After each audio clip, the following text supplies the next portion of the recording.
თუ საღეჭ რეზინს გადაყლაპავ, კუჭზე მიგეკრობა. მაგრამ აპაპაპაპა, იქ ტყუილია. ტყუილი. შენ ვიხარ საერთოდ? მე მიხჭიპიტი ვარ და სტერეოტიპების დანგრევა იდეალურად გამომდის. მოიცა, ანუ კურს არ ეკრობა საღეჭ რეზინი და მე მთელი ცხოვრება ტყუილში ვცხოვრობ?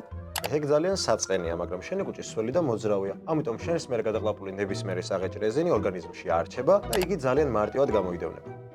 ანუ საფრთხეობრივ. ნუ მთლად მასაც ვერ ვიტყვით, რადგან იგი შენს ორგანიზმში ქიმიურად არ იშლება.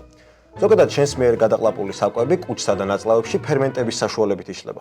საღეჭი რეზინა კი შეიცავს ისეთ ნივთიერებებს, რომელსაც ფერმენტები ვერ უმკლავდება. ამიტომ იგი ორგანიზმში დაუშვად რჩება.